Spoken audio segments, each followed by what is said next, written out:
Hello, hope you all are doing great in this crazy time and staying safe. My name is Sierra, and I will be doing my final on the female reproductive system, and specifically the menstrual cycle. So, a little intro of the topic I will be going over today, the menstrual cycle. The menstrual cycle is a cycle every female goes through.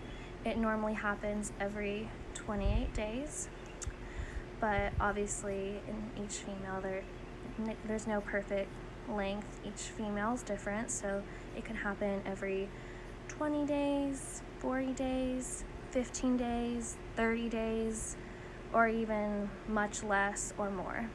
But overall, each female has a different length, and that's what I'll be going over today. So I'm going to go over what I will be discussing today specifically. So I will be going over what can affect the length of the menstrual cycle. So I'm going to go over how birth control can affect the length of the menstrual cycle, how ovarian cancer can affect the length of the menstrual cycle, and how physical activity can affect the length of the menstrual cycle, and how anorexia nervosa can affect the length of the menstrual cycle, and how pregnancy can affect the length of the menstrual cycle. The first topic I will be going over today is birth control. Why does birth control affect the length of the menstrual cycle? I will be going over that today. The first birth control we are going to talk about is Lolestrin Fe. This one is a low estrogen birth control. The blue pills are mixed with progesterone and estrogen. There are 24 of them. The white pills are estrogen pills. There are 2 pills. The brown pills contain iron, and there are 2 of them, to a total of 28 birth control pills.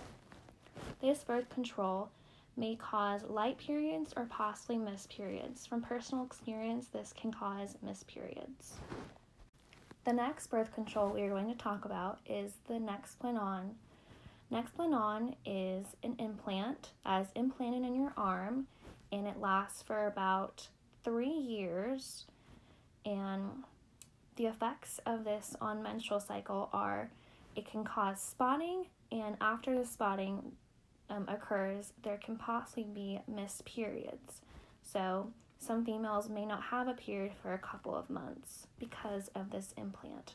This implant can suppress the ovaries, and the ovaries are supposed to produce estrogen, and this can cause abnormal estrogen levels in the menstrual cycle, which means that we'll have an abnormal menstrual cycle. The next topic I will be going over today is ovarian cancer. I will be talking about how ovarian cancer affects the length of the menstrual cycle. Ovarian cancer is cancer on the female's ovaries. Since our ovaries produce estrogen, this can suppress our ovaries. This could cause unusual periods. There is also a possibility of heavy bleeding. However, some people might have heavier periods than others. If you have a heavy period, do not immediately worry. This is normal if some females have heavier periods than others. This does not immediately mean you have ovarian cancer. In this diagram, there is different stages, as you see in the last picture. There is the last stage of ovarian cancer, and you can see the tumors on the ovaries. In the next topic, I'll be talking about how physical activity affects the length of the menstrual cycle. If a female is working out a lot, this could lead to abnormal menstrual cycles. If we exercise too much, our hormone levels change. Our body becomes tired and does not have as much energy to produce the hormones we need for our menstrual cycle. This is very common in athletes who run a lot, such as runners and soccer players. In the next topic, I will be discussing anorexia nervosa. I will be talking about how it affects the length of the menstrual cycle and what it is. It is an eating disorder when the person does not want to eat and there are signs of extreme weight loss. In this image here, we have a female who looks relatively thin. She's looking at the scale and she doesn't look satisfied with the weight, and she views herself as so much heavier, and the shadow is how she views herself. But as you can see, that she's the complete opposite of that, but that is just how she views herself. and she can't control that. That's just how she views herself. And unfortunately, people with this disorder really believe they're much heavier than they really are, even though they're thin. And because of that, a female with this disorder is not eating as much as she should. She's not eating in a healthy diet.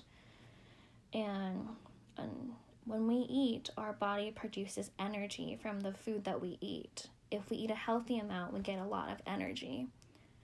And unfortunately, those with this disorder do not eat the right amount. They eat much less. And because of that, they will not produce a lot of energy. Their body does not have enough energy to keep making hormones in the menstrual cycle. So her cycle will be very abnormal. And if a female continues this for a very long amount of time, she might not have a period anymore. And this is called amenorrhea. The last topic I will be discussing is the greatest achievement of all, pregnancy. I will be discussing how it affects the length of the menstrual cycle. Once females are pregnant, our menstrual cycle stops. The lining of the uterus does not shed because an embryo has been attached. In a normal menstrual cycle, our lining of our uterus sheds.